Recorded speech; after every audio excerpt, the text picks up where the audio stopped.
गुरु रूप प्यारी साध संगत जी, गुरु रूप प्यारी साध संगत जी, वाहिगुरु जी का खालसा, वाहिगुरु जी की फतेह। प्रोफैसर पूरन सिंह जी की एक अमोलक रचना है तीसर पंथ। आओ उसका अगला हिस्सा सरवण करने की कोशिश करिए जी। पिछले हिस्से में गुरु गोबिंद सिंह जी महाराज ते डले की बातचीत चल रही सी। गुरु गोबिंद सिंह जी महाराज कह रहे सन कि खालसे में जिहड़ा काम क्रोध लोभ मोह हंकार है वो रहेगा, पर खालसे की नौकर की हैसियत विच किवें खालसे के अंदर काम क्रोध लोभ मोह हंकार काम करते हैं। इस बातचीत नूं दोबारा सुन के फिर अगे की लड़ी जोड़न की कोशिश कर रहे हाँ जी। आओ प्यार नाल सरवण करन की कोशिश करिए। खालसे विच काम क्रोध लोभ मोह हंकार तो खाली मुर्दापन का जोग नहीं रहेगा, पर सारे अंदरले महाबली इस दे नौकर हो वरतणगे। साहिबी इन्हां दी होवेगी, नौकरी ताकतां दी होवेगी। लोभ रहेगा परमेश्वर नाल लोकां नूं जोड़न दा। काम कामना रहेगी, पर हर वेले साईं नाल अंतरात्मे लगे रहण दी। क्रोध रहेगा आपे नूं हर नीचता तो उच्चे रखण दा।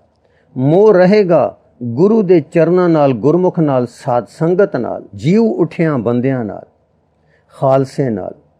हंकार रहेगा अपै रहण दी उचियाई विच, अंदरों जोत नालों विथ ना पैण विच, शबद नाम दे अभ्यास विच, विथ ना पैण देण दी सावधानता दे रूप विच, सावधान रहण विच, अपने मन दा रुख फन खिलरे भुजंगी वर्गा दुख सुख देण वाला ना, पर किसे दे असर हेठ आके उस अगे मन नूं मफूलियत दी हालत विच ना लै जाण वाला रुख सदा साखी ते फाइलियत रुखां विच रहने दा डला।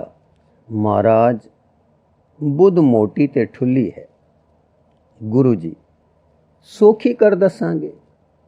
सो डलिया खालसा अंदरों जोत नाल लगा रहे, ये तू समझी।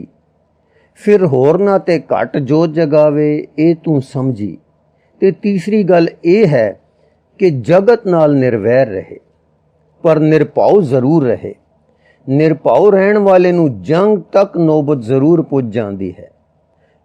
सो जे युद्ध तां आ पवे, मौत दी पीड़ नूं जित चुके जोगी सूरमे बनदे हन। उन्हां दी सूरमताई जगत तो निराली हुंदी है। वो काम करदे हन अपनी वाहिगुरू दी प्रसन्नता ते उत्साह विच। जो करदे हन उसनूं अरबदे हन। वो अपने निज दे, गृहस्थ दे, परिवार दे, कौम दे, देश दे ते सृष्टि दे सारे काम करदे हन, पर अंदरों हर वेले आनंद नाल वाहिगुरू नाल लगे रहंदे हन। अंतर आत्मे वाहिगुरू तो साकत होके विछड़ के वो कोई काम नहीं करदे। जिवें बच्चा मां दी गोद विच बैठा हसदा खेलदा खांदा पींदा उछलदा है, पर गोदों विछड़ के रोंदा ते घबरांदा है। गोदी दे बाल वांगू जगत दे सारे काम डाडी सूरमताई नाल, बल नाल, उत्साह नाल करदे हन। काम करदे हन पर साकत नहीं होंदे। लिव लगन लगाव विच रह के करदे हन। तेरे भरा बड़े सूरमे हन, पर खालसे वर्गे नहीं। वो किसे लोभ लालच लई लड़नगे, किसे भै पियां लड़नगे, किसे राखी लई जूझणगे। जदों अपने तो बल वधेरा पै जावेगा हार मन जाणगे। जदों जित जाणगे हंकार दे गड्डे चढ़ जाणगे। फिर ओह जुल्म धक्के वधीकियां आप करनगे जिन्हां लई उन्हां ने वैरी नूं मारिया सी।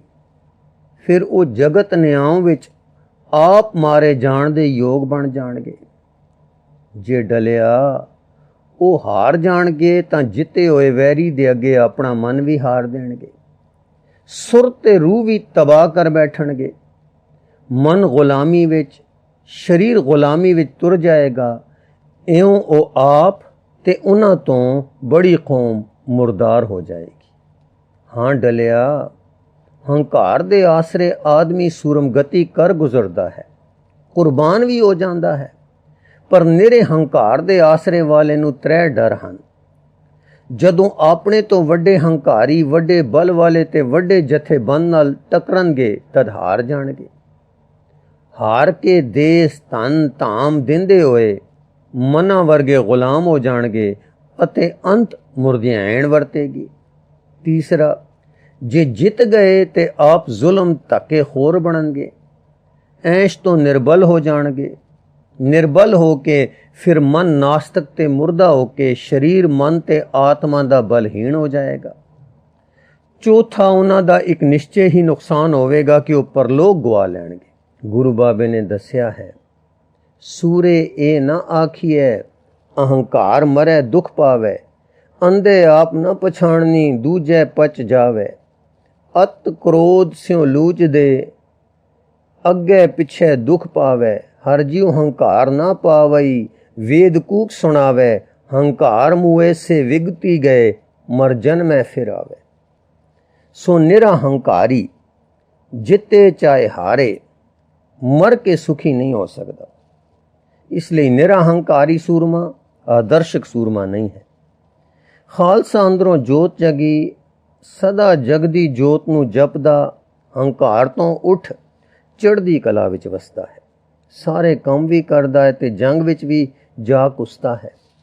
ਨਾ ਤਿਆਗੀ ਵਾਂਗੂ ਢਹਿੰਦੀਆਂ ਕਲਾਂ ਵਿੱਚ ਜਾਂਦਾ ਹੈ, ਨਾ ਹੰਕਾਰੀ ਵਾਂਗੂ ਜ਼ੋਰ ਜ਼ੁਲਮ ਕਮਾਉਂਦਾ ਹੈ। ਉਹ ਜੰਗ ਵਿੱਚ ਜਾਂਦਾ ਹੈ ਪਰ ਉਹ ਜੰਗ ਵਿੱਚ ਵੀ ਖੇਡੇਗਾ। ਉਹ ਧਰਮ ਪਿੱਛੇ, ਨੇਕੀ ਪਿੱਛੇ, ਉਪਕਾਰ ਪਿੱਛੇ ਯੁੱਧ ਵਿੱਚ ਜਾਏਗਾ। ਫਿਰ ਉਹ ਜਿੱਤ ਲਈ ਨਹੀਂ ਲੜੇਗਾ। ਡੱਲਾ ਤੇ ਜੀ ਹੋਰ ਉਹ ਕਾਹਦੇ ਲਈ ਲੜੇਗਾ? ਬਾਵਰਾ ਤਾਂ ਨਹੀਂ, ਐਵੇਂ ਲੜੇਗਾ। ਗੁਰੂ ਜੀ ਮੁਸਕਰਾ ਕੇ, ਉਹ ਜਾਣਦਾ ਹੈ ਵਾਹਿਗੁਰੂ ਸਭ ਤੋਂ ਬਲੀ ਹੈ। ਜਿੱਤ ਤੇ ਉਸਦੀ ਹੈ ਜੋ ਸਭ ਤੋਂ ਬਲੀ ਹੈ। ਸੋ ਜਿੱਤ ਸਦਾ ਰੱਬ ਦੀ ਹੈ ਤੇ ਅਸੀਂ ਤੈਨੂੰ ਦੱਸ ਆਏ ਹਾਂ ਕਿ ਖਾਲਸਾ ਉਹ ਜੋ ਵਾਹਿਗੁਰੂ ਦਾ ਹੋ ਚੁੱਕਾ ਹੈ।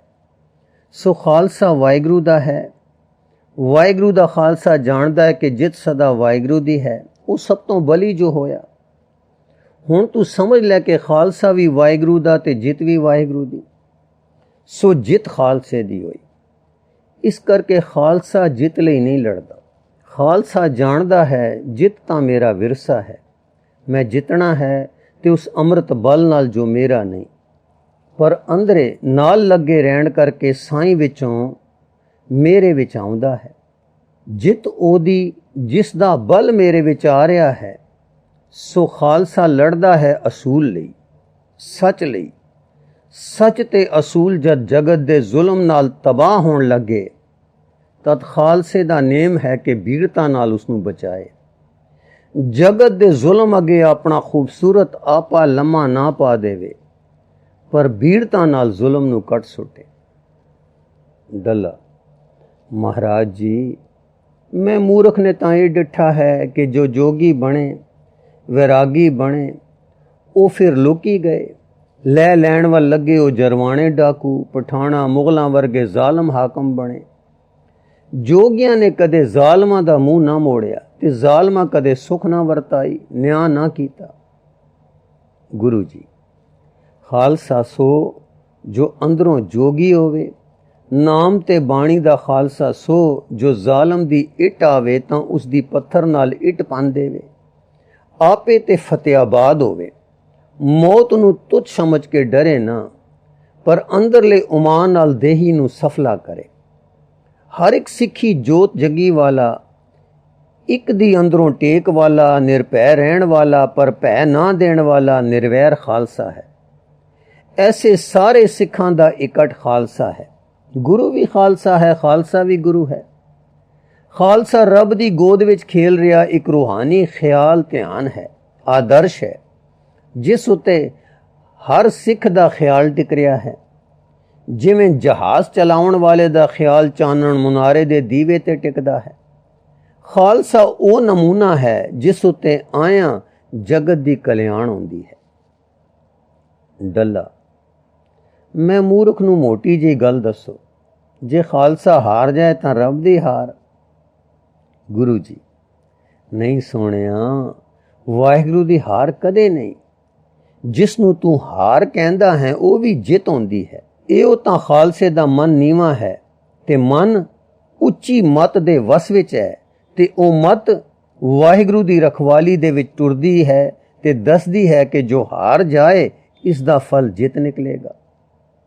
ਵਾਹਿਗੁਰੂ ਨੇ ਭਾਣਾ ਵਰਤਾਇਆ ਹੈ, ਸਾਡੀ ਸਮਝ ਨਹੀਂ। ਇਸ ਦਾ ਫਲ ਅੱਜ ਉਹ ਜਿੱਤ ਨਹੀਂ ਸੀ ਜੋ ਅਸੀਂ ਜਿੱਤ ਸਮਝਦੇ ਹਾਂ, ਇਸ ਦਾ ਫਲ ਅੱਗੇ ਚੱਲ ਕੇ ਜਿੱਤ ਹੈ। ਜਿਨ੍ਹਾਂ ਸਾਡੇ ਨਾਲ ਜੂਝਣ ਵਾਲਿਆਂ ਅੱਜ ਜਿੱਤ ਮਨਾਈ ਹੈ, ਇਹ ਜਿੱਤ ਉਹਨਾਂ ਦੇ ਹਾਰ ਦੀ ਨੀਂਹ ਪੱਟ ਗਈ ਹੈ। ਖਾਲਸਾ ਕਦੇ ਨਹੀਂ ਹਾਰੇਗਾ। ਹਾਂ, ਜਿਸ ਦਿਨ ਨਾਮ ਨਾਲ ਪ੍ਰੀਤ ਛੱਡੇਗਾ, ਗੁਰਬਾਣੀ ਦਾ ਇਲਹਾਮ ਇਸ ਦੇ ਅੰਦਰ ਨਹੀਂ ਰਹੇਗਾ, ਜੋਤ ਨਾਲੋਂ ਵਿਥ ਕਰ ਜਾਏਗਾ, ਤਦੋਂ ਫਿਰ ਜੋ 84 ਦੇ ਭਾਗ ਹੁੰਦੇ ਹਨ ਭੋਗੇਗਾ। ਜਦ ਤੱਕ ਪੂਰਨ ਜੋਤ ਨੂੰ ਜਪਦਾ ਹੈ, ਬਾਣੀ ਦੀ ਗ਼ਿਜ਼ਾ ਤੇ ਮਨ ਨੂੰ ਪਾਲਦਾ ਹੈ, ਨਿਰਵੈਰ ਹੈ, ਭੈ ਦਿੰਦਾ ਨਹੀਂ ਪਰ ਭੈ ਮੰਨਦਾ ਨਹੀਂ, ਤਦ ਤੱਕ ਕੌਣ ਹਰਾਉਣ ਵਾਲਾ ਜੰਮਿਆ ਹੈ। ਇਹ ਜੀਵਨ ਹੈ, ਜਿੱਤ ਹੈ, ਤੇ ਇਸ ਜੀਵਨ ਵਾਲਾ ਜਿਸ ਸੰਗਰਾਮ ਵਿੱਚ ਡਟੇਗਾ ਉਹ ਜਿੱਤੇਗਾ। ਕਦੇ ਕਿਵੇਂ ਕਦੇ ਕਿਵੇਂ। ਤੂੰ ਸਮਝਦਾ ਹੈ ਪਹਾੜੀਏ ਰਾਜੇ ਜਿੱਤੇ ਹਨ, ਖਾਲਸਾ ਸਮਝਦਾ ਹੈ ਕਿ ਗੁਲਾਮੀ ਦਾ ਤੋਕ ਉਹਨਾਂ ਨੇ ਆਪਣੇ ਗਲੇ ਪੀਂਡਾ ਕਰ ਲਿਆ ਹੈ। ਤੂੰ ਸਮਝਦਾ ਹੈ ਤੁਰਕਾਂ ਫਤਿਹ ਪਾਈ ਹੈ, ਖਾਲਸਾ ਸਮਝਦਾ ਹੈ ਕਿ ਉਹਨਾਂ ਆਪਣੀਆਂ ਜੜ੍ਹਾਂ ਤੇ ਕੁਹਾੜਾ ਆਪ ਮਾਰਿਆ ਹੈ। ਤੂੰ ਸਮਝਦਾ ਹੈ ਚਾਰੇ ਸਾਹਿਬਜ਼ਾਦੇ ਮਾਰੇ ਗਏ ਹਨ, ਖਾਲਸਾ ਸਮਝਦਾ ਹੈ ਕਿ ਉਹਨਾਂ ਦੇ ਲਹੂ ਦੀ ਬੂੰ ਬੂੰ ਤੋਂ ਸਦਾ ਖਾਲਸਾ ਫਲ ਦੇਣ ਵਾਲੇ ਬ੍ਰਿਛ ਉਗ ਪਏ ਹਨ। ਤੂੰ ਸਮਝਦਾ ਹੈ ਕਿ ਮੁਗਲ ਰਾਜ ਨੇ ਖਾਲਸੇ ਤੇ ਫਤਿਹ ਪਾਈ ਹੈ, ਖਾਲਸਾ ਸਮਝਦਾ ਹੈ ਕਿ ਮੁਗਲ ਰਾਜ ਦੀ ਜੜ ਕੱਟੀ ਗਈ ਹੈ। ਜੜ ਕੱਟੀ ਜਾਣੀ ਫਤਿਹ ਹੈ। ਹੁਣ ਕਿਸੇ ਬੁੱਲੇ ਨੇ ਕਿਸ ਨੂੰ ਡੇਕ ਕੱਟਣਾ ਹੈ। ਸਾਈਂ ਨਾਲ ਜੁੜਿਆਂ ਨਾਲ ਲੱਗ ਕੇ ਮੁਗਲਾਂ ਦੀ ਜੜ ਮੇਖ ਟੁੱਟ ਗਈ ਹੈ। ਖਾਲਸੇ ਦਾ ਯੁੱਧ ਧਰਮ ਰੱਖਿਆ ਲਈ ਸੀ, ਧਰਮ ਪੱਕਾ ਹੋ ਗਿਆ। ਝਾੜ ਝਾੜ ਤੋਂ ਖਾਲਸਾ ਉਮਗੇਗਾ, ਤੇਰੇ ਵਰਗੇ ਖਾਲਸੇ ਸਜਣਗੇ। ਜਿਸ ਖਾਲਸੇ ਨੂੰ ਵਜੀਦਾ ਮੁਕਾ ਗਿਆ ਹੈ, ਉਹ ਖਾਲਸਾ ਅਨੰਦਪੁਰ ਨਾਲੋਂ ਵਧੇਰੇ ਵਧ ਰਿਹਾ ਹੈ। ਜ਼ਾਲਮ ਸਰਹੰਦ ਦੀ ਇੱਟ ਨਾਲ ਇੱਟ ਖੜਕੇਗੀ। ਦਿੱਲੀ ਵਿੱਚ ਜ਼ਾਲਮ ਮੁਗਲ ਅਨ ਮੰਗਦੇ ਦਿਸਣਗੇ। ਤਖਤ ਰਾਜ ਹੁਕਮ ਹਾਸਲ ਸੁਪਨਾ ਹੋ ਜਾਣਗੇ। ਹਾਂਜੀ, ਜ਼ਾਲਮ ਸਰਹੰਦ ਦੀ ਇੱਟ ਨਾਲ ਇੱਟ ਖੜਕੇਗੀ। ਦਿੱਲੀ ਵਿੱਚ ਜ਼ਾਲਮ ਮੁਗਲ ਅਨ ਮੰਗਦੇ ਦਿਸਣਗੇ। ਤਖਤ ਰਾਜ ਹੁਕਮ ਹਾਸਲ ਸੁਪਨਾ ਹੋ ਜਾਣਗੇ। ਵਾਹਿਗੁਰੂ ਜੀ ਕਾ ਖਾਲਸਾ, ਵਾਹਿਗੁਰੂ ਜੀ ਕੀ ਫਤਿਹ।